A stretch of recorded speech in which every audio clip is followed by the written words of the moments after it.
يا أيها الذين آمنوا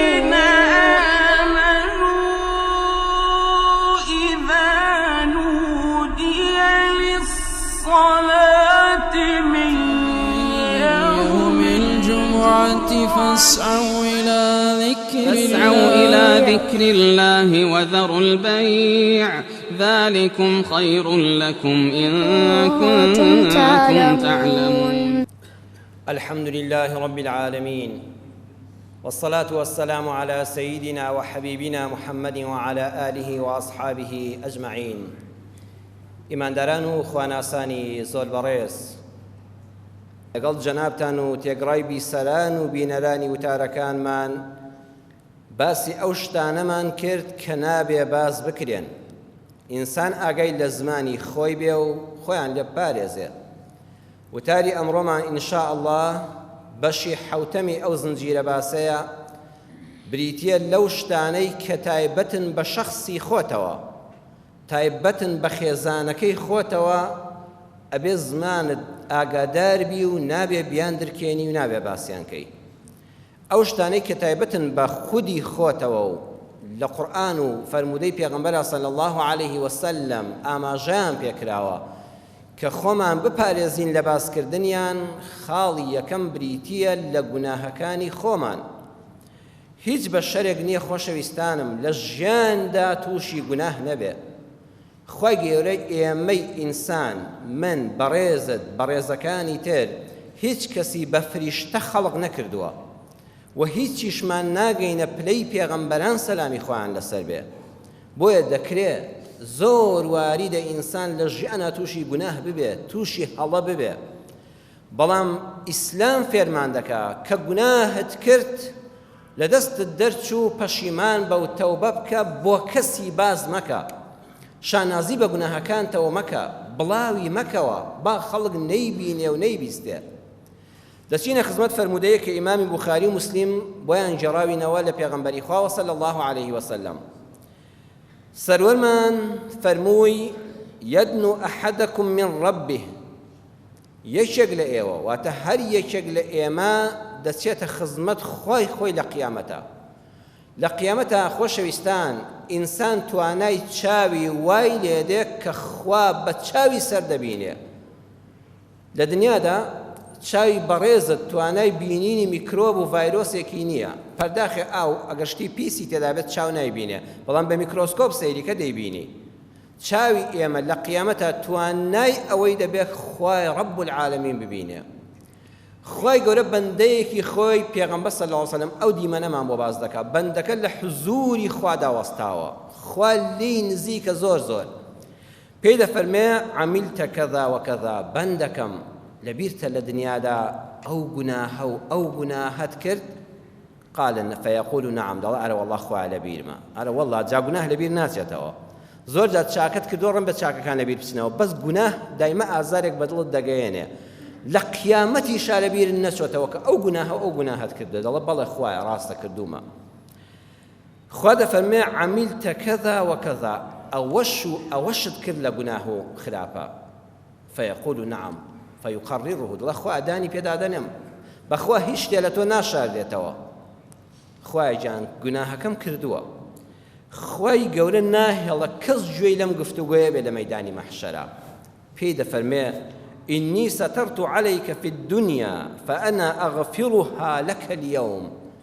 أي بندكم لبيرتا من الدنيا دا پردەپۆشی ئەو گوناهەم بۆ کردی و نەمهێش کەس پێی بزانێ، تۆ بۆ خۆت بۆ کەست باز نەکرد و منیش ئابڕوم نەبردی و پاراستمی و گوناهەکەت تا ئەم لەحزەیە کە هاتوویتەوە حزوری خۆم کەس پێی نەزانیوە، و ئەمڕۆژ لێت خۆش بووم، بڕۆ وا عەفوم کردی و لێت خۆش بووم و سزای ئەو گوناهە لێ ناستێنم. ئیمامی ابن حەجەری عەسقەلانی لە فەتح الباریدا لە مجەلەدیدا لە پەڕی 488 لە شەرحی حەدیسەکەدا دەفەرمێ إن ستر الله مستلزم لستر المؤمن على نفسه. خەڵکینە بزانن پەردەپۆشکردنی خوا بۆ گوناهەکەی عەبدی خۆی و لێخۆشبوونی لە قیامەتە پەیوەستە بەوەی ئەم عەبدە گوناهەکەی خۆی داپۆشی بێ لە دنیادا. لحديث الشرح كذا فرمي هر كسيك ابن حجر فرمي هر كسيك لدنيا دا گناهي كرد طريق بو لبيني خوي خوادا شرمزاري قرتي كتي خوا توبه بخوا پشیمانم شرمي لعبدكاني خوا كرت نيهش كسبي بزانيه بو كسي باز نكدو نيجرايوا خوا لقيامتا گناهكي دينته برچاو بلام لشي خوش دبه لي خوش دبه ناش يلا لميداني محشري شعب روي بسيو خلق بي بزانيه بلام هر کسی لە دنیادا لە شەرحەکەدا فەرمێ گوناهی کرد نە شەرمی لە خوا کرد نە شەرمی لە هیچ عەبدێکی خوا کرد خوا لە دنیاشە ئابڕووی ناپارێزێ لە قیامەتیشە لە گوناهەکەی خۆش نابێ بۆیە بەڕێزان هەر گوناهێکت کرد لە بینی خۆت و خوادا بیشارەوە بۆ کەسی باز مەکە زانایانی ئیسلام فەرموویانە لا ينبغي للإنسان أن يتحدث عن معصيته ولو كان ذلك على طلب الوسيلة للتخلص من معصيته وآثارها ئەگەر ئینسان گوناهێکی کرد ئەچێتە لای مامۆستایەکی ئاینی ئەچێتە لای توێژەرێکی کۆمەڵایەتی و دەروون ناس ئەچێت گوناهەکە ئەوەندە ئازاری داوە خەریکە تووشی نەخۆشی دەرونی دەبێت ئەچێتە لای دکتۆرێکی دەرونی زانایان دەفەرمون تا بکرێ وا باشە قەت ناوی خۆی نەهێنێ نەڵێ بۆ خۆم ئەو گوناهەم کردو وەرم فریام کەون مامۆستا چی بکەم دکتۆر چی بکەم توێژەر چی بکەم ڕزگارم بێ لە ئاسار و پاژماوە خراپەکانی ئەم گوناهەی کە کردومە حتا بۆت بکرێ مەڵێ من وام کردووە بڵێ مامۆستا ئەگەر یەکێک گوناهێکی ئاوای کردبێ ئەرێت چی بکا باشە ئەگەر یەکێک تووشی شتێکی ئاوا بوو بێت چ ڕێگایەک بگرێتە بەر دکتۆر بۆیە ڕزگار بێت لە ئازارە دەرونیەکان مەڵێ من کردومە شەرع دەفەرمێ گوناهێکت کردووە ساڵانێک تووشی گوناه بووی ئێستا خوا ڕەحمی کردووە تەوبەت کردووە و بوویە ئینسانێکی ساڵح و خواناس کاکە بۆ خەڵکی مەجێڕەوە لە مەجلیسا بڵێ کوڕم دەزانی من کاتی خۆی چ عەرە خۆرێک بووم ئێستا خوا وا هیدایەتی داوم کوڕە سەیر مەکە من ئێستا وا حەڵاڵ خوارم وەڵڵی فوم لە حرام نەدەکرد دەم خوارد باسی مەکە ڕۆیووە وازی لێ بێنە بۆ خەڵکی باز مەکە دوای تەوبەکردنش لە ژیانی ڕۆژانەی خۆماندا خۆشەویستان چەند نمونەیەک عەرزتان دەکەم بە تایبەت ئەمە بۆ جیلی گەنجان کە ئێمە ڕۆژانە لە خزمەتیان داین کێشەکانیان دەبیستین کوڕ و کچێک کە من هەمیشە لەسەر ئەوە سوورم خەڵک چۆن بیر دەکاتەوە من وا دەبینم وەڵڵی کوڕ و کچی وڵاتی ئێمە ئەلحەمدوللیلا گەنجەکانمان زۆر بە ئەخلاقن بەخوا هەموو شتێکیان لەبەر دەستە دەتوانن فەسادکاری بکەن بەڵام وەڵڵی زۆر بە ئەخلاقن من وەکو خودی خۆم مامۆستایەکیانی لێیان مەمنونم کە ئەوەندە گەنجی بەڕێزن بەڵام بەڕێزان دەکرێت لە هەزار کەسا لە نێوان کوڕ و کچی ئەم هەموو زانکۆ و پەیمانگە و ئامادەییە ئەم هەموو تێکەڵاویە دەکرێت کوڕێ و کچێک دڵێکیان بەیەکەوە بووە جنسێکیان بۆ یەک جوڵاوە بە ناشەرعی تووشی هەڵە و تاوانێک بوون دەستیان بەردەستی یەکەوتووە دەست تێکەڵاوبوونێک ڕووی داوە قسە گۆڕینەوە و نامە گۆڕینەوەیەک ڕووی داوە وێنە گۆڕینەوەیەک ڕووی داوە بەڵام زینایان بەیەکەوە نەکردووە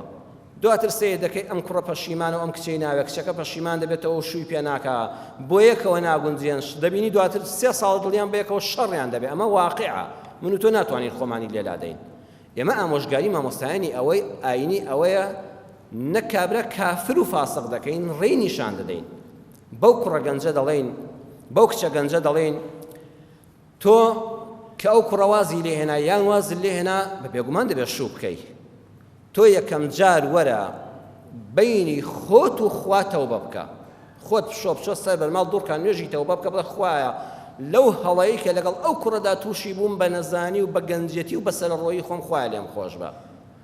دواتر وەرە بڕیار بدە ئەم هەڵەیە بیکە بە ئەزموونی ژیانت قەت بە حەیاتی جارێشکە پێشمارەکردن ڕسمێکت مەدە بە کەسێک تەلەفۆنێکی ناشەرعی مەکە وێنەیەک مەگۆڕەوە نازام چاتی بخۆم ئەو شتانە نازام هەچووکە فەیسبووکم بە حەیاتی نییە نە هیچ دەبینم نە هیچ دەخوێنمەوە بەس کتێب دەخوێنمەوە کتێبیش بەس چاکەی تێدایە نازام بەخوات چاتی پێڵەن چی پێڵەنەوەی گەنجان لێم بیستون ئەوانە مەکە جارشکە مەیکەوە بۆی سەربەرز بژی ئەمجا شوو دەکەی بە کوڕێکی ڕێک و پێک کچە باشەکەم خوشکە باشەکەم بە حەیاتی خۆت نەچی بەدڵ پاشی خۆت بڵێ وەڵی خیانەتە لە دڵما دەبێت نەیشارمەوە بەو کوڕە بڵێ ئەزانی کاتی خۆی بەخوا من کوڕێکم خۆشویست 2-3 ساڵ بەیەکەوە بووین وەڵی دەستیشی لە دەستمدا و ڕسمیشم لای بوو قسەشمان بە تەلەفۆن کرد با لێن نەشارمەوە ئەم هەڵەیە مەکە دوای ئەوەی تۆبەت کردو لە بینی خۆت و خوادا ئەلحەمدوللا جارشکە هەڵەی وا دووبارە نەکردوێتەوە بە دەستگیرانتی نەڵێ ئامان بڕوات ببێ خوشکەکەم حتا ڕۆژێک کە دەمرن ئەگەر ژنومێردیش من بەیەکەوە ئەو کوڕە دڵی لە تۆ پانابێتەوە غیرەی پیا وایە جەنابتان پیاون هەموو خۆی دەناسێ قەت دڵی لەو ژنە ئیسراحەت ناکە بزانە ڕۆژە پەنجەیەکێکی بەرکەوتۆ بە حرامی بزانێت کە ڕۆژێک پەیوەندێکی ناشەرعی هەبووە کەواتە خۆت خستە خەتەرەوە یان ئەویش پاڵت پێوە دەنێ یان بیشێوی سەرەتا ڕەم بێ گەنجە خۆشی بیوی حەماسەتی دەجوڵێ ئەڵە کوڕە هەل لە دەستم دەرنەچێ بەڵام دەزانی ئەگە مناڵێک دوو مناڵت بوو ئەمجا لەزەتەکانی تێر دەبن و ئارام دەبێتەوە هەموو ڕۆژێ ئەوەی لەبەر چاوە ڕقی لە هەموو ئەو شارەش دەبێتەوە کوڕی تیا دانیشتووە ئامان وریابە ئەمە بڵێ نە وەڵڵی لەخوا بەزیابێت لە ژیانما تووشی هەڵەی ئەخلاقی نەبووم بەخوا خوا پێی ناخۆش نییە چونکە خوا پاچی کردووە بە تەوبەکەت دووبارە نەکردوێتەوە کوڕی باش جەنابیشت لەگەڵ کچێکت خۆشویستووە قسەی ناشەرعیت کردووە تێکەڵ بووی تۆش تەوبەیەکی نەسوحی لە بینی خۆت و خوا ڕەب العالەمینتدا بکە پاشان هەڵەکە دووبارە مەکەوە دەست بە کچان گەرم مەکەوە یاری بە ناموسی خەڵک مەکە ئەمجا کە ژنت هێنا بۆ دەستگیرانتی باز مەکە بڵێ وەڵڵی ڕۆژێک کچێکم لە زانکۆ خۆش دەویست کچێکی دراوسێمانم خۆش دەویست ناوی فڵان کەس بوو ئاوە ئەمە باز مەکە هەرچەند لەم بوارەداوەی من لێ حاڵی بوو بم هێشتا ژن ئەگەر ئاستی ڕۆشنبیری بەرز بێ تۆزێ لێبوردنی لە پیاو لەو بوارەدا زیاترە ئێستای پیاوەکە دەبینی لە پیاوەکە مادام ڕازگۆ بووی ئێستا بۆ خۆت پاک و خاوێنی و سەرنجی ئافرەتی نامەحرەم نادەی و نەزەر ناکەی و تەلەفۆنی خراپە نییە من ئێستا دەبینە من ئێستا ژنی تۆم بەڵام ئەوەش هەموو ژنێک توی تەحمل ناکرێت ئەو ژنەش غیرەی دەجوڵێ ئەو ژنەش گومانت لێ پەیدا دەکات لەبەرەوە کوڕی باش تۆش ئەوە باز مەکە ئەی ئەو کوڕی کە کچێک ڕۆژگارێک بەڵێنی پێداوی شوت پێ بکاو بە نسیبن نەبوو مەردی خوابە بە حەیاتی خۆت ناوی ئەو ئافرەتە مەبە قەت نەچی بۆ کەسێکی باش قسەی بڵێ ڕۆژە فڵان کەس دڵی پێمەوە بوو خەریب و شوم پێ بکاو بە نسیب نەبوو نەئەندامێ ئەگە مەردبی لە ژیانە ئەمە باز ناکەی دەیخیتە ژێرگڵەوە خوش عیب و عاری خۆت و ماڵ و منداڵ لە دواترا دەپارێزێ کەواتە خاڵی یەکەم خۆشەویستان ئەوەی کە لە بینی خۆت و خوادا لە گوناه و تاوان ڕووی داوە قەت بۆ کەسی باز مەکە بیمرێنە وازی لێ بێنە و تەوبەی لێ بکە دووەم باسی عیب و کەم و کوڕی منداڵەکانی خۆت بۆ کەس مەکە ئەزیزم میوانێکت دێ خزمێکت سەردانت دەکا دەچی بۆ ماڵی هاوڕێیەکت سپاس بەخواخوا دو سێ مناڵی جوانکیلەی داوێت مناڵێک دوو مناڵ سێ مناڵی جوانکیلەت هەیە مناڵ عەجوولێکی زۆری تێدایە خۆشەویستان مناڵی وا هەیە مناڵەکانمان وزەیان تێدایە مناڵی وا هەیە وزەی زۆرترە مناڵی وا هەیە وزەی کەمترە مناڵی وا هەیە دەست و قاچی ببەستی ئیلا سەری دەجوڵێنێ ئەمە بەدەست خۆی نییە بەخوا خراپ نییە مناڵی وایە فەقیر حاڵدرە وزەکەی کەمترە کەمتر جووە و حەرەکەی هەیە گوناهێکی نەکردووە خراپەیەکی نەکردووە ئەم مناڵە داماوە تێی بگە نابێ بۆ هەموو میوانەکانت و خزمەکانت و سەردانی کار و هاوڕێکانت باسکەی بڵێ مناڵەکەم ئاوایە بۆ نمونە مناڵەکانی تۆ مناڵێکت تەمەنی نەگەیشتۆتە 10 ساڵ یان تۆ زیاتر لە 10 ساڵ یان کەمتر لە 10 ساڵە مناڵەکەت عیب نییە شەو خۆی تەڕ دەکا میز دەکا لە جێگادا معقول نێتەوە بۆ هەموو دراوسێکانتی باسکەی وەڵا ئەوە دۆشەکەڵەیەک مەڵخستۆ مناڵەکەم میزی کردووە ئەمە لەوە چێبی بە لای دکتۆرێک بەبێ دەنگی بڕاکە پارچەیە حەب وەردەگری و چاکیش دەبێت چاکیش نەبوو زۆر بە ئاسایی وەریگرە دواتر کە گەورە بوو چاک دەبێت نابێ بۆ کەسی باسکەی مناڵەکەت میز بەخۆیان دەکا مناڵەکەت دزی دەکا پارە لە سەر کەوانتەرەکەدا دەنی لە شوێنێدا نێسێکی مناڵەکە دەیبا قەت نەچی بۆ کەسی باسکەی بڵێ بۆ خوای خەمی ئەوەمە مامۆستامە لا فڵان کەس میوانمانی ئەرێ ئەم مناڵەم دزی دەکا مناڵی جواب بە خۆی لێ دانیشتووە خوشکێک دێ وڵای دەزانی مناڵەکەم حیفێ فێری دزی بۆ نازانم بێ لە کیەوە فێر بوو بێ باسی نەکەی مناڵەکە جوێن دەدا تف دەکا خواردن ناخوا تووڕەیە قەت نەچی بۆ کەسی باسکەی چونکە کە باست کرد ئەو مناڵش لەوێ گوێی لێیەتی بەخۆیدا دەشتێتەوە لێ دەبێتە گرەی دەرونی مسلمانانی عزیز ئەمە بەدین وەرگرن مناڵ قەت ئەوەی لەبیر ناچێتەوە ها کە گەورە دەبێت ژنیش دێنێ شوش دەکا هەمیشە ئەوەی لەبەر چاوە کاتی خۆی باوکو دایکی لە مناڵیە مەتحیان کردووە کە میوانە کاتووە وتوانت لەخوا بەزیاب ئەزانی ئەم کچۆڵەیەمان چەند چاکە ئەزانی ئەم کوڕەمان چەند جوان و عاقڵ و ڕێک و پێکە چەند دەست پاک و ئەمینە چەند پاک و خاوێنە چەند گوێ ڕایاڵ و سەعیکەرە وەڵی گەورە دەبێت ژنیش دێنێ ئەو مەتحی باوکو دایکی لەبیر ناچێتەوە ئەوەندەی کە دایک و باوکەکەی خۆش دەوێت بۆیە ئەگەر باست کرد بە خۆیدا دەشتێتەوە یەک گرەی دەرونی لەناو دڵیا دروست دەبێت پاشان مناڵ عادەتێکی هەیە کە زانی ئاشکرا بوو خەڵک هەموو پێیزانی ئەمجا لودبەرزی پێوە دەکا ئەمجا لێ دەبێ بەخوو ئەمجا حەد وازی لێ ناهێنێ تازە بە عەمدەن جاران بە عەمدەن نەیدەکرد کاری مناڵانە بوو ئێستا بەعەمدی دەیکا کەواتە تۆ لە هەموو لایەکەوە زەرەدت لە خۆتدا. ڕێگەی چاگەوەیە کە لیان پرسی مناڵەکانت چۆنن بڵێ لەخوا بەزێدە باشن کاکە مناڵ هەروە دەبێ لە حەدی خۆشی مەی بە دەرەوە خەڵک بەقیدیت پێ بدە مەشیان شکێنەوە باسی ڕەفتارە خراپەکانیان مەکە. دواتر بەڕێزان خاڵەکەیە کە دەبێ هەمومان بیزانین جەنابەت کوڕێکت هەیە ژنت بۆ هێناوە کچێکت هەیە بە شوت داوە ئەزانی دوای شوکردنی کچەکەت و ژن هێنانی کوڕەکەشت لە ئیسلامدا خراپە باسی بکەی بۆ ماڵە خەزورانی کوڕەکەت ئەزانن ئەم کوڕی ئێوە کە ئێستا کشتان داوەتێت چەند کوڕێکی ڕێک و پێکە لە مناڵیا چەند خراپ بوو چەند عەزیەتیەداین چەند شەڕانی بوو چەند جنێ و فرۆش بوو ئەوە بەوەی نە ئێستا وایە ئەوەش نابێ باسکەی ئەوەش لەسەر کەسایەتی ئێستای ئەو گەنجە دەشتێتەوە مناڵی ڕۆیەوە باسی مەکە نەڵێ کچەکەم بەو خوا لە مناڵیە ئەوەندە عەبوز بوو ئەوەندە خراپ بوو نەچی بۆ ماڵە خەزورانی باسکەی کچەکەت پێی دەشکێتەوە نەڵێ ئەوە ئی منداڵی باز دەکەم مناڵیشی جارشکە نابێ باسکەیەوە. کاتە خاڵی دووەم ئاگاد لە خۆت بێ ئەزیزم منداڵەکانی خۆت ئەمانەتی ژووری خۆتن نابێ هیچ کەم و کوڕیەکیان کە خوا بە گوناه لەسەریان نانووسێ تۆ لیان بکەی بە گوناه و بۆ خەڵکیان باسکەی ئللا بۆ خەڵکی پسپۆڕ و ئیخسائی پەروەردەکاری منداڵ کە بە ئەمانەتەوە ئەویش منداڵەکەی لێ نەبێ کە بۆی باز دەکەی بۆی ڕێنمایی پێویست بداتێ لەسەری. سێمیان ئەو شتانەی کە تایبەتن بە خۆتەوە ناوێت نەبووە من نەبووە جەنابەت نەبووە کەسیان باسکەی خۆشیەکان و فەزلی خوا بەسەرتەوە بۆ کەس باز مەکە بە تایبەت بۆ خوشک و برای نزیکی خۆت چونکە غیرە و حەسوودی کار لە جەرگیان دەکا. خوا گەورە فەزلێکی بەسەر تۆ بەخشیوە عیلمێکی پێبەخشیوی ماڵێکی پێبەخشیوی خانوویەکی جوان و زۆری پێبەخشیوی مەزرعەیەکی گەورەی پێبەخشیوی ئەمانەت هەن خۆ دەشزانە خەڵکەتە بەڵام خۆت مەچۆ بە زمانی خۆت ڕیکلامی بۆ مەکە بە تایبەتی لای کەسە نزیکەکانت. ئەم قورئانەی ئێمە بەڕێزانەکە بگەڕێنەوە خزمەتی هەموو شتەکانمان بەوردی پێ دەڵێ. خوا باسی ماڵی پێغەمبەرێکی خوامان بۆ دەکات کە یعقوب پێغەمبەرە سەلامی خوای لەسەر بێ کوڕەکەی منداڵێکە دێتە خزمەتی و بەرەبەیانێکە سوورەتی یوسف ئاەتی 4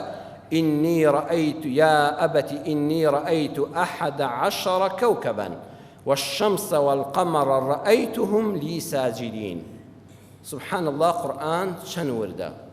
باوکی خۆشەویستم بابە گیان إني رأيت 11 كوكبا من بینیم 11 ئەستێرە مانگ و ڕۆژم بینی. ئەمە عەجیبەکە لەوەدایە مانگ لە شەوا دەرەکەوێ ڕۆژ لە خۆر لە ڕۆژا دەرەکەوێ ئەم بینیونی مانگیش و خۆریش و ئەستێرەشی بەیەکەوە بینیوە لە یەک وەختە ئەخەوە زۆر عەجیبە لە نوێژی نیوەڕۆدا خۆر بە دەرەوە بێ مانگیش بە دەرەوە بێ ئەو هەموو ئەستێرەیەش 11 ئەستێرەم ئەی باوکە وا دیقەتمدا ڕێک 11 ئەستێرەشم بینی. دووەمیان ها قورئان خەڵکێک ڕخنەی نەعوذ بالله لێ نەگرێ بڵێ نابێ وشە دووبارە بێ ئەی بۆ ڕەئەیتوهم لی ساجدین دیسان ڕەئەیە دووبارە بۆتەوە هەر بیفەرموویایە إني رأيت 11 كوكبا والشمس والقمر لي ساجدين معناکە تەواو بوو ئەی بۆ ڕەئەیتوهمی باس کردەوە. زانیان دەفەرمون لەبەر ئەوەی ئەمانەی بینی عەجیبەکە جاری یەکەم عەجایب لەوەدا بوو لەو هەموو ئەستێرەی ئاسماندا 11 ئەستێرەی بینی مانگیش لە یەک وەختا بە دەرەوە بوو خۆریش بە دەرەوە بوو هەمووشیانی دەبینی ئەمە عەجیبێکە بۆیە ڕەئەیت و زۆر سەرسوڕمە باوە ئەوم بینی. سەرسوڕمانی دووەم باوە بینیم ئەوانە هاتن سوزدەیان بۆ بردم ئەوانە خۆ سوزدە نابن ئەوانە ئینسان نین هاتن کوڕنووشیان بۆ بردم کوڕنووشی ڕێز. اینجا ساجدین جەمعی مزەکەری سالمە جەمعی مزەکەری سالم مامۆستایانی عەرەبیە زانن بۆ عاقڵە یعنی خۆی گەورە پێمان دەڵێ ئەو مانگ و ڕۆژ و ئەستێرانە عەقڵیان هەیە کە خوا فەرمووی کارێک بکەن لاملیان نییە یەکسەر بە ئەمری خوا ئەو خەوەوە بیندرا یوسفی مناڵ ئەوانەی بینی. زانایان دەفەرمون بۆ باسی لە ئاەتەکەدا باسی سوزدەی تێدایە باسی مانگ و ئەستێرە و خۆری تێدایە. خوای گەورە لەم خەوەوە بە حەزەتی یوسفی فەرموو ئیشی تۆ پێغەمبەرایەتی و گەیاندنی پەیامی خوایە ئیشی تۆ ئەوەیە بە خەڵکی بڵێ سوزدە بۆ خوا بەرن. گەورەترین عیبادەت ئەو وەختەیە کە سەری بەندایەتی بۆ ئەڵڵا دەخێتە سەر زەوی. خوا فەرمووی ئیشی تۆ یوسف لە ئاخریدا دەبێتە ئیشی ئەوەی بەندایەتی خوا بە خەڵک بناسێنی بڵێ خەڵکینە سەرتان بۆ بنەوی مەکەن بۆ ئەڵڵای نەویکەن هەر وەکو مانگ و خۆر و ئەستێرەکان بەس سەریان بۆ ئەڵڵا نەوی دەکەن. ئەمجا ئیشی تۆ ئەوەیە یوسف تۆ دەبێ پێغەمبەر ئەو ئەستێرە جوانانە ئەو مانگە چ خێر و بەرەکەتێکە هەڵکشان و داکشان مەد و جەزری ئاوەکان بەهۆی ئەوە ڕوودەدا بە ئەمری خوا ئەو خۆرە ڕووناچی گەرمی پاککردنەوەی ژینگە ڕوانی درەختەکان هەموو خۆشی و جوانەکانمان پێدەبەخشێ بەڵام چیە سوپاسی خۆر دەکات خۆش کەی لە ئێمە ڕۆژێک توانە خۆرەکە سوپاست دەکەین ئەی مانگە شەو سوپاست دەکەم چەند جوانی مەگە شاعیرێک شعرێکیش بەیارەکەی داڵت پێ و تەشبیه کرد بێ بە مانگ خۆی گەورە فەرمی یوسف ڕۆژێک هەم براکانت هەم ئەو خەڵکەش سوپاسم ناکەن لەسەر ئەو هەموو خۆشی پیان دەبەخشی تۆش چاو لە مانگ و خۆر و ئەستێرەکان بکە ئەو هەموو جوانی و خێرە بە خەڵک دەبەخشن خەڵک سوپاسیان دەکا ئیشی پێغەمبەران و بانخوازان ئەوەیە سوپاسی خەڵک نەوێ سەیریشی مەکە بە پێچەوانەوە جاری وایە خەڵک جوێنیشت پێدەدا خەڵک لێشت بێزار دەبێ خەڵک لە گەرماکەشت بێتاقەتە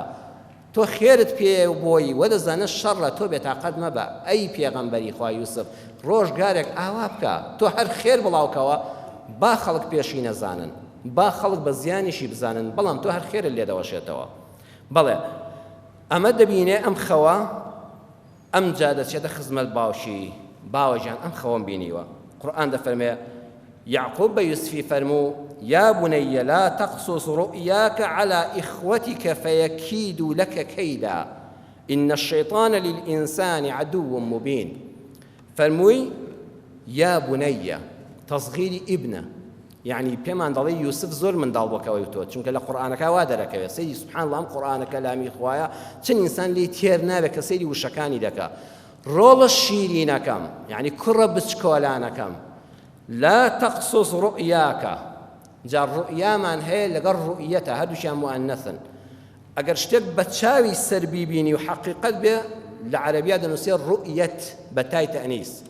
اگر شتك لخوابي بيني وازاني بتشاو بيني وتلخوايا قرآن ألف ممدودي ودنا رؤيا لا تقصص رؤياك رؤيتك أو تبيني تخوا خويش حق راستا بلان كرة شيرينكم نصيحتك كتبكم نتشي أم خواب وبرا كانت بجاري توا بوبو أن نجرمو باوجان فيكيد لك كيدا رقل لها الله قرن رقيان للدبت جاتي دكن نخشي خلاف الدجدة جيشن إن الشيطان للإنسان عدو مبين باوبو أم لدكن رولا لناخي همو إنسان كان نفسك هي كيارمتي دري الشيطاني قوريا أو الشيطانش تا لكسيك نزيك تربي زيادة الحظ بتكا بدجمني وليك الدور خاتوا ذا سيدي أم كوم الله الشيء سورة يوسف آياتي بيانش فرموي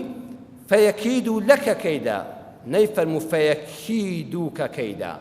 بول لك كيدا رولا بيلان الدج دجيرن يعني يعقوب يغنبر بو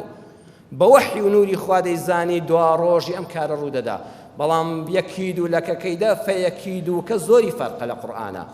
يعني أم بيلاني برا كانت بقازانز بوتو طاودا بي رولا أغشتيكي جرويدا پش بخواب بستا تولا ناو ناچي چونك توپاكي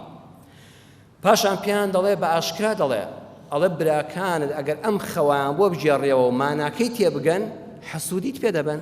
غیران دەجوڵێ زۆر جار لە هەندێک کتێبا خوێندومەتەوە براکان خراپ بوون نابەڕێزان ئێمە دوو جۆر کەسمان هەیە نەڵێ براکەی من خوشکەکەی من ئەهلی ئەوە نییە ئەگە ببینێ خۆشیم هەیە بەخوا لێی خۆی زیاتری پێخۆشە قەت وا مەڵێ براکەی تۆ زۆر ڕاست دەکەی پیاوی چاکە بەخوا کچی چاکە حورمەتدارە دیندارە خواناسە بەڵام قورئانەکە دەفەرمێ ئەم خۆشیانەی خۆت کە خوا بە تایبەت پێی بەخشیوی بە هەمووانی ڕامەگەیەنە هەمووی ژێر بەڕە مەخە سەر بەڕە ئەزیزم ئەزانی بۆ لەبەر ئەوەی قورئان سیرکەم براکانی یوسف خراپ نەبوون شەڕانی نەبوون ئێمە دوو مرۆڤمان هەیە مرۆڤێک هەیە لە ناخیا پڕە لە شەڕ و خراپە فڵان کەس جوێنێکی پێداوە ئەم بیر دەکاتەوە ئەڵێ کوڕ وەڵای دەچم جوێنێک پێدەمەوە دوایڵە جا جوێن چییە وەڵا چم لە ناو خەڵکا پێڵێمەوە دوایڵە کوڕ لە ناو خەڵکیشا چییە کوڕای بۆ نەچم بیکوژم جەڵە کوشتن چییە کوڕە دەچم هەر بە ماڵ مناڵەوە دەیسووتێنم ئەها خراپەکە جار بۆ جار زیاد دەکا یەکەم جار یەک فکری خراپی بە مێشکا هات دوای دەیکا بە دوو بە سێ و بە چوار و ئاگرەکە گەورەتر دەکا بەڵام ئینسانێک کە چاکەکارە ڕقی لە فڵان کەسە ئەڵێ دەچم دەیکوژم ئەڵێ دەچم ماڵەکەی دەسووتێنم دڵێ نا وەڵڵا هەر خۆی دەکوژم دوای کوڕە بەخوا خۆشی نەکوژم باشە کوڕە دەچم هەر جوێنێکی پێدەم کوڕە بەخوا جوێنەکەشی لەبەر چاوی خەڵکا پێ نەڵێم دوای کوڕە وەڵڵا هەر عەفوی دەکەم ها هاتە خوارەوە براکانی یوسف لە قورئانە خراپ نەبوون بە بەڵگەی قورئان عەرزتان دەکەم براکانی یەکەم جار وتیان ئوقتولوا یوسفا کوڕە یوسف هەر بکوژن ئەزانی ئێمە ئیش دەکەین و بامان ئەوی خۆشتر دەوێت هەر بیکوژن ها لە کوشتنەوە دەستیان پێکرد دوایی تۆ زێدامرکانەوە وتیان کوڕە وەڵا بانەی کوژین باشە ئەی چی لێ بکەین اطرحوه ئەرزەن بڕۆن لە بیابانێکا فڕیدەن کوڕە وتیان بەخواوەش گوناحە دوایی لە برسانە دەمرێ ئەی چی لێ بکەین با بیخێنە بیرەوە یالتەقیته بعض السیارە بەڵکو کەسێ بێ و بی با ڕزگار بێ بەڵکو نەیکوژین بەڵکو یەکێ بە خێوی کا بۆ خۆی بیکا بە کوڕی خۆی هەر لە خراپە گەورەکەەوە وردە وردە هاتنە خوارەوە بیری ڕزگاربوونی براکان هەبوو بۆی نەکوژرێ قورئان پێمان دەڵێ براکان خراپ نەبوون بەڵام یوسفی جوان ئەم خەوە بۆ براکەت مەجێڕەوە چونکە دڵنیا بە پێی بزانن حەسوودیت پێ دەبن پیلانت دژدا دەڕێژن و فعلەن کارەکەش ڕوویدا جا قورئان باسی خۆشەویستان ڕوئیای کرد فەرمووی ڕوئیاکە هەر خەونێک ئەگەر برا و خوشک برا حەسوودی بە یەک ببەن لەسەر خەونێکە هیچ دیار نییە ئەی ئەگە شتەکەت بە چاو پێ ببینێ ئەبێت چۆن بێ وانە ئەمە هەر خەونە هیوا بەغیری بە خەونیش دەبا وە خەونیش گرنگە پێغەمبەری خوا صلی الله عليه وسلم باسی ئەمەشی بۆ ئێمە کردووە لە سونەیە إمام ترمذي والشيخ الألباني فرمونا الصحيحة فرمويتي لا تقص الرؤيا إلا على عالم أو ناصح أجا خوني زور جواند بيني الرؤيا بو مجديشي خوشي تدابو نتشي بو همو كسب جاري توا بو دو كسب جاروا عالم زانايك الشرع زان ببواري خون دوم ناصح كسيشي دل صوزي آموشگاري كري خوشويز للاد كخونكت بو ما نبكا وخاند دال سبدي هناني بو دوانا نبي بو كسي مجروا ئەمە بە گەنجان دەڵێ ئەو کەسەی کە خەون و خەیاڵێکت هەیە ئەو گەنجە بەڕێزەی کە خەونت هەیە خەون و هیواکانت بۆ داهاتوو بۆ هەموو ڕەفیقێکت باز مەکە بۆ هەموو خوشک و برایەکت باز مەکە پلانەکانت بۆ بازرگانی پلانت هەیە دوا ڕۆژ بازرگانێکی نێودەوڵەتی بی لە ئێستاوە دەست پێ دەکەی پلانت هەیە بۆ خوێندنی باڵا پلانت هەیە بۆی بێتێک کەسێکی سیاسی سەرکەوتوو پلانت هەیە ببی بە بانکخوازێکی گەورە مەچوە هەموو دەمێ بۆ هەموو کەسی باسکەی إلا بۆ عالمێک بۆ زانایە کە ڕێنماییت بکە یان کەسێ زۆر دڵسۆزت بێ بە تایبەتی لە کەسە نزیکەکانی خۆت ئەم پلان و بەرنامە و هیوایەتانت بشارەوە ئەمە خەونن چونکە ئەو خەونانە سێم ڕێگای لەبەرە یان کەسەکە ڕوئیاکە و خەونەکە لێ دەدزێ فکرەکەی خۆی ئیتۆ بۆ خۆی دەبا ئەوە لە تۆی دزی ئەو جێبەجێ دەکات بەدەست تۆ ناکەوێت فکرەکەی ئیتۆ بۆ ئەو جێبەجێکە ئەوە لێی دزی دومیان ساردت دەکاتەوە فرد لە بابەوە چییە شتیوات چۆن دەکرێت بە یەک لاقرتەوە بە یەک زەردەخەنەوە بە یەک برۆ هەڵتەکاندن ساردت دەکاتەوە توش پاشەکشە دەکەی ئاواتەکە نایەتە جێ یان حەسوودیت پێ دەبا فڵان کەس کۆڕ ڕەفیق تەلەبە بووین ئێستا خەریکە چییەکە فڵان کەس دوێنێ بە یەکەوە دوکاندار بن چ پرۆژەیەکی بازرگانی لە مێشکایە یەکسەر غیرە و حەسوودی دەجوڵێ ئەو غیرە و حەسوودیە بەڕێزان لە ناخی هەموماندا هەیە بەرامبەر بە یەکتر ئللا عالم و ناصح نەبێت خەونی گەورە هەیە پاشای میسر هەر لە سوڕەتی یوسفا بەڕێزان جەنابتان قورئانتان خوێندوێتەوە بۆتان خوێندراوەتەوە ئەها خەونەکەی پاشا زۆر گرنگ بوو پاشای وەخت میلەتەکەی خۆش دەویست خۆش هیدایەتی دا و یوسفی بۆ نارد ئەی کار بەدەستانی هەرێمی کوردستان تو خوا نێتتان بەرامبەر بەم میلەتە خاوێن کەن والله ئەگە کار بەدەستە گەورەکانی وڵات نێتیان بەرامبەر بە میلەت خاوێن بێ خەونی جوانیش دەبینن ئەو پاشایە بەس خەمی چی بوو خۆیان میلەتەکەم لە برسانە نەمرێ تووشی قاتی و قڕی نەبێ ژیانی بەختەوەر بێ ئەها خوا چی خەونێکی نیشاندا باسی گوڵەگەنم و باسی مانگای شیردەر یعنی زرعات و ئاژەڵداری وڵات کە خەڵک پێی دەژیا خۆی گەوری یوسفیشی بۆ نارد ڕاوێژکارێکی چاکیشی بۆ نار مانای خەونەکەی بۆ لێکداتەوە بەڵام ئەزانن ئەگەر یوسف نەبووە خەونی پاشا لەبار دەچوو بۆیە ئەگە پێیان وت ئەفغاث و ئەحلامین کوڕە بابا پاشا ئەم خەونەی تۆ حەوت گوڵەگەنمی قەڵە و جوان لە لای حەوت گوڵەگەنمی باریکی زەردەڵە و وشک بوو لەگەڵ حەوت مانگای لە ڕوولاواز حەوت مانگای قەڵەویان خوارد و گەورەش نەبوون واللهی ئەوە بەس خەون نییە ئەوە هەمووی هاشە و باشەیە ئەنی هەر گوێشی مەدەوە چییە بەڵام یوسف نا یوسف ئەو خەونە مانای هەر گرانی و هەرزانی و دواتر گرانی بە دوایدا پرۆژەی ئابووری دەوێت پاشای وڵات ئەبێ ئەم خەونە لەسەری بڕۆین لەسەری بوەستین تۆ پشتیوانم بە بۆیە ئەی سەرۆکانی وڵات تو خوار ڕاوێژکار لە دەوری خۆتان کۆکەنەوە نەک کاوێژکار زۆر جارە وسێم وتووە ئێمە لەم وڵاتەیە حەشاماتێک کاوێژکارمان هەیە سەرۆک لەسەرەوە قسەیەک دەکا ئەمان 1001 تەپڵی بۆ دەکوتن ئەوە کاوێژکارە ڕاوێژکار ئەوەیە دەڵێ سەرۆکی وڵاتەکەم سەرۆکی هەرێم سەرۆکی ئەنجومەنی وەزیران جەنابی وەزیر وەرە با پلانی جوانت نیشاندەم وەرە با میلەتەکە بەمە سەربەرز بێ ئەوە ڕاوێژکارە هەر ڕاخوای گەورە چونکە پاشا دڵی پاک بوو ئاواتەکانی هێنایە جێ خەونی جوانی نیشاندا یوسفیشی بۆ نات بەڵام ئەگە وریان نەبووایە ئەزغاس و ئەحلام ئەوانەی کەوا کاوێشکار بوون حەدە لە وەڕین و دایانخوار لەسەر حسابی حکومەت کۆرە قوربانەوە کەی خەونەوە کەینە خەڵک چ عیبی هەیە ئەزغاس و ئەحلام لێت تێک نەچێ خەونی خۆش و هیوا و ئاواتەکانیشت بۆ هەموو کەس باز مەکە پەیوەندی بە خۆتەوە هەیە ئیلا بۆ کەسێکی دڵسۆز ئیلا بۆ کەسێکی عالم جا عولەما دەفەرمون بە تایبەت ئەوانەی لێک نزیکن خۆت بپارێزە بە ئاگری حەسوودی براو خوشکەکان و خزمەکانت لەسەرت بکوژێتەوە بەچی بەوەی خۆت پارێزە لە دوو شت التەرەف فی اللباس من ناڵم خۆت هەژار نیشاندا گوناحت دەگا خوا زۆری پێبەخشیوی هەمیشە فەقیر حاڵانە دەرکەوی بەڵام لە لای خوشک و براکانت با جلێک لەبەر مەکە کە چووی بۆ ماڵی براکە نەخۆت نەژنت نە منداڵت جلەکانی تۆ لەوان زۆر گران بەهاتر بێ براکەت قاتێکی کردو بای 50,000 تۆ قاتێکی شاڵی زاخۆی مەکە بای 4 وەرەقەیە ئاخر برا سەیریەک ئەو دەکا ژنەکەی تۆ هەر لێرەوە تا ئێرە بازنی ئاڵتونی لەدەستایە ژنەکەی ئەو تەنەکەش نیە لە دەستیکە ئەوە یەکسە غیرە دەجوڵێ بەخوا بەدەست خۆت نییە نەفسی وا هەیە پاکە بەڵام زەعیفە کە ئەوانە دەبینێ دڵی پڕ دەبێت لە قین قەت لە جلوبەرگە خۆت لە خزمەکە زیاتر نیشان مەدە لە شوێنەکە لە مەدیسەکە لە دانیشتنێکە دووەمیشان وصرف المال أمام الآخرين لكاتي پارە سەرفکردنە براکەت فەقیرە کرێکاری دەکا والله تا 25,000 پەیدا دەکە سوێ بێتەوە تۆ لەبەر چاوی ئەو $100 دەرمەهێنەوە ئافڕێی دەی سەیرەکەی کەسێک ڕەفیقتە تەلەبەیەکی هاوڕێتە لە زانکۆ کە دەچن بۆ کافتریایەک ئەو 1000 دیناری تەبع دەردێنێت تۆ لەبەر چاوی ئەو $100 ورمەکەوە پارە سەرفکردن من ناڵم فەقیرانە بژی بۆیە زانایان فەرمووین تعایش مع من حولەکە بمستەواهم ئەوەی کە لەگەڵ تایە سەیری کە بە ئاستی ئەو سەرفکە با دڵی نەشکێ با دڵی نەڕەنجێ چونکە ڕەفیقی تۆیە مڕاعاتی هەم جلوبەرگت بکە هەمی خۆت و ماڵ و منداڵ بەرامبەر برا خوشکەکان و کەسوکارت هەم هاوڕێکانت لە سەرفکردنی پارەدا ئەرقامی خەیاڵیان لەلا مەڵێ با حەسوودیت پێ نەبن کەواتە خۆشەویستان جەنابتان باش تێگەیشتن ئەو خۆشیانەی کە خوا بە تۆی داوە لە خەون و خەیاڵ و ئاواتەکانتەوە تا بوو نەمادیەکانت بۆ هەموو کەسی باز مەکە بیان شارەوە زمانی خۆتیان لە ئاستا بگرە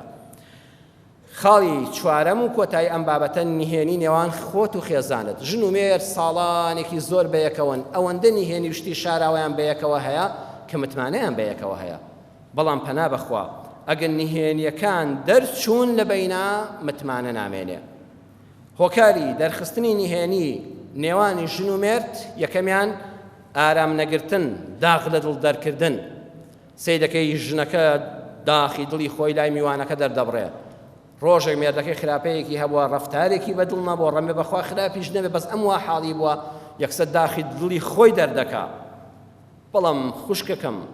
ئەگەر مێردەکەت شتێکی لێ ناڕازی بۆ میوانەکەتی باز مەکە بۆ خزمەکەتی باز مەکە تەلەفۆن بۆ دایک و خوشکەکەت مەکە با ئەم داخە لە دڵی خۆتا بێت چونکە ڕۆژێ دەڕەوێتەوە مێردەکەت شەو دێتەوە لە باوەشت دەگرێت و دوو ماچت دەکا بەخوا لە بیرتان دەچێتەوە بەڵام لە دڵی تۆ دەرچوو دەچێتە دڵی دایک و باوکتەوە ئەچێتە دڵی خەڵکەوە ئەوان لە بیریان ناچێتەوە کەواتەی خاڵی یەکەم ئارام نەگرتنە یان پیاوی وا هەیە یەک تۆ ژنەکەی کەم و کوڕێکی هەیە تۆزە ساویلکەیە دەستە وسانە بۆ هەموو کەسی باز دەکات لە ڕەفیقی ژنی خەڵکە ژنی خەڵک چۆنە و ماڵی چۆنە من چۆنم ئەوە خراپە ئەو پیاوژنە متمانەم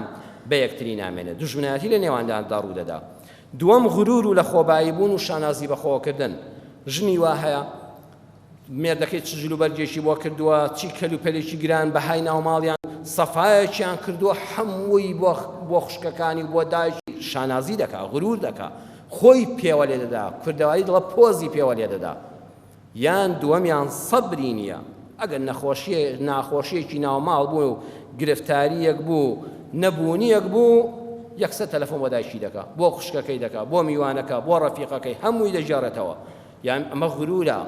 ئینجا ژیان ژن دەڵێت چی ئەڵێ وەڵڵا پیاوەکەم ویستی میوانێک بێنێ نەمهێشت ویستی بچێ بۆ ماڵی خوشکەکەی نەمهێشت ئەمانە بە شانازیەوە باز دەکا ئەمە کەم و کوڕین بەڵام پۆزی پێوە لێ دەدا یان پیاوەکە بۆ شانازیکردن دەڵێ لە ڕقی ژنەکەم نەمهێشت بچێ بۆ ماڵی خوشکەکەی لە ڕقی ژنەکەم وتی بچین بۆ فڵان شوێن وتم لێ بچین بۆ فڵان سەیرانگا و سەفرە من نەمهێشت ئەمە بۆ خەڵکی باز دەکە ئەمە زۆر خراپە ئەوە متمانەی نێوان ژن و مێرد نایەڵێ ئەگەر ڕاستی ئەوە لە ماڵەکەی خۆتاندا شێشەیەکتان بۆ بەڵام پێویست ناکە بۆ دراوسێکەکانی باسکەی لە دایرە بۆ هاوڕێکەتی باسکەی تەلەفۆن بۆ خوشک و دایکەکەت بکەی سێم ژنەکە ناڕازیە و بێزارە لەو شتانی کە خاوەنێتی بەخوا پیاوی وایە هەموو ئەم دنیای بکاتە پاروێنان بۆ بەردەمی ژنەکەی داینێ ئەو ژنە هەر قێزی لێ دەکاتەوە هەر ڕازی نییە قەسری قەیسەری بۆ بکەی هێستا هەر دەڵە خەڵک وا ئەم بەی خۆی ڕازی نییە ئەو کاتە دڵی ئەم پیاوە دەسووتێ ئاگر لە هەناوی بەردەبێت کە هەموو جهودی خۆی بەکارهێناوە ژنەکە پێی نازانێ بۆیە بەڕێزان لە حاڵەتی ئاواشدا ئەو پیاوە لە دەستی ئەو ژنە خەریکە ڕادەکا و خێزان هەڵدەوەشێ بۆیە ژنی عاقڵ نەبوونی خۆی بۆ خەڵک باز دەکا بڵێ ئەوەمان هەیە ئەوش زۆر خراپە چکە پیاوەکە متمانەی پێ نایڵێ دەفتەرێ دۆلار لە ماڵ تابێ معقول نییە ژنەکە بە هەموو دنیا بڵێ وڵا دەفتەرە دۆلاری دانراومان هەیە ئەگەر نەبووش بوو وا خۆی دەردەخا سوپاس بۆ خوای گەورە الحەمدلله پاشاین لە چاو خەڵکە ئێمە لەوە هاتووینە ئەوە وا پینەی دەکا کە کەس پێی نەزانێ ئەزانن ئەو حاڵەتانە ژن و مێرد کە ناکۆچیان دەبێ ئەبێ ئێمەی دایک و باوکان خەس و خەزوورەکان ئاگایان لێبێ کچەکەت دێتەوە تۆزە دەمەبۆڵە دەکات دایکی پەمپی نەدا لە مێردەکەی ئەم بەسەر هاتە گوێ بگرن کە واقعیە و ڕوویداوە ژنێک دەچێتەوە بۆ لای دایکی و بە تۆراوی دەڕاتەوە ماڵەوە دایکیان ئەزانی زۆر مێردەکەم خراپە من چەند جار پێم وتین ئەخلاقی ناخۆشە بەخوا ناتوانم لەگەڵ یا بژیم حەزم بە چارەی نییە خۆزگە پشتیوانیتان لێ بکردمایە و تەلاقم وەرگرتایە و جیا بوومایەوە لێی دایک دەڵە کچە شیرینەکەم یەک تۆ سێواش من چەند پرسیارێکە لێ دەکەم هات دایکی ژیر و عاقڵ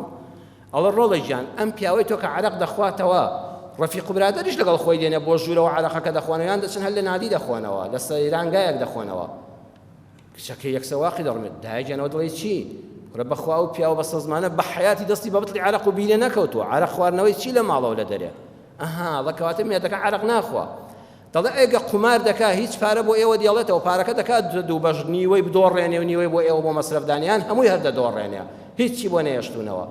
دایکیان بەخوا بە حەیاتی ڕەفیقی قومار چیشی نییە ئەو داماوە لە مناڵەیە کەلایەن و وازیشی نەکردووە قوماری چی ئەوە تۆڵێکی چۆن قومار چییە ئەها داکی ڵێ دەواتە گرفتەکەی تۆ لەگەڵ ئەوایە ئەم پیاوە چاو لە دەرە ئەگەر لەگەڵ ژنوشتیوادا ڕوا هاتوویەوە بۆ ماڵەوە ژنێک لە ماڵەوە بێ لەگەڵ یا بگری یان دەڕوا بۆ ماڵی بێوە ژنوشتیوە دایکیان بەخوا دەستنوێژی لە نامەحرەم نەشکەوە بەخوا داماوە خەریکە سەری لە عەموود دەدرێت سەر بەرز ناکاتەوە لە بازاڕیشە ئەوە تۆڵی چی چۆن گوناحەت خوالێم قبوڵ ناکە داوێن پیسی بدەمە پاڵ ئەها دەڵێ کەواتە گرفتەکەی تۆ لەوەیە ئەمە ڕەزیلە و مەسرفی منداڵەکان ناکە ڵێ بەخوا دایکیان جاری وا لێی تووڕەبوون کوڕە پیاوە کە شتێک پاشەکەوت کە بۆ ڕۆژی گرانی ئەوەندە تۆ خزمەتی ئەم مناڵانە مەکە دەڵێ دەی دیارە جنێ و بە من و بە باوکت دەڵێ ئەڵێ بەخوا دایە خوا دەمگرێ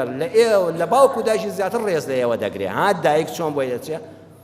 دەیکەواتە دڵی لە تۆ پیسە و نایڵێ لە ماڵەوە بچیتە دەرەوە وەڵی دایکیان ڕۆژێ پێ نەوتم ئەو جلە لەبەرکە ئەو جلە لەبەرمەکە ئیلا مەگەر ناشەرعی بوو بێ ئامۆژگاری کردم بە حەیاتی پێ نەوتم مەچۆ ماڵی خوشکەکەت و براکەت و دراوسێکەمان نەیوتۆ مەچۆ بۆ بازاڕ و بەوێ من بە کامیرەوە بەدووتەوە بم بەخواشتی وای نەوتۆ خوالێم قبوڵ ناکە داشیوتی دەی ڕۆڵی گیان پیاوێک ئەم هەموو سیفاتە جوان و چاکەی هەبێ ڕۆژێ تۆزێ تووڕە بووە ڕۆژێ تۆزێ ماندوو بووە تۆزێ نەخۆش بووە تو خوا حیف نییە پیاوێکی وا لە قیسچێت جاوە تەلاق دەڵێ کچم بەیانی شوو دەکەیتەوە تخوا پێوەی وا دەست دەکەوێتەوە دەست دەکاتە ملی کچەکەی و دایک و کچ بەیەکەوە ماز دەکەن وەڵی دایکیان داوای لێبوون دەکەم شەر بێ بچمەوە منیش مێردەکەم ماچ کەم و داوای لێبوونی لێ بکەم کە عەزیەتم داوە هەت چەند بە جوانی سیفاتەکانی هێنایەوە بەرچاو کچی شیرینم پیاوێک کە لێی بێزاربی ئەم سیفاتە خراپانەی هەیە خۆ مێردی تۆ نیەتی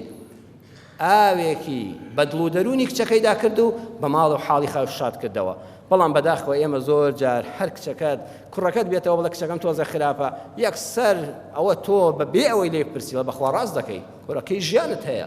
بۆیە ئەم بابەتانش خێزانین عەزیزم عەرزم کردن ئەم چوار خاڵە ئەبێ ئاگال لە خۆت بێ ئەو شتانن کە نابێ باسییان بکرێ ومێدەوارم کە ئینشەڵڵا سوودێکمان لێ وەرگرتە بێ بە خۆدا چوونەوەیەک بکەین بۆ ئەوەی سەرفرازی دنیا و قیامەت بین یا ڕەبی خۆیان سەرفرازی دنیا و قیامەتمان کەی یا ڕەبی خۆیان خۆشبەختی دنیا و قیامەتمان کەی یا ڕەبی خۆیان خێزانمان بەختەوەرکەی منداڵ و ئەولادمان ساڵح کەی یا ڕەبی خوای گەورە ئەوانەی مناڵیان لێ ئەولادی ساڵحیان پێ عەتاکەی یا ڕەبی خۆیان هەر ژن و مێردێک ناکۆکن ئیسلاحی حاڵیان بکەی یا ڕەبی خۆیان ئەو ماڵانی دەستکرد و نەدارن دەرگای ڕزق و ڕۆزیان لێ بکەیتەوە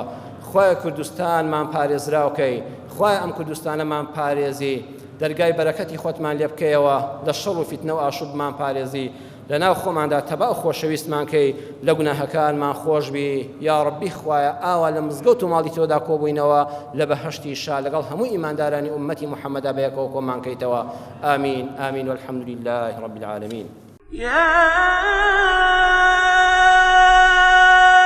أيها الذين آمنوا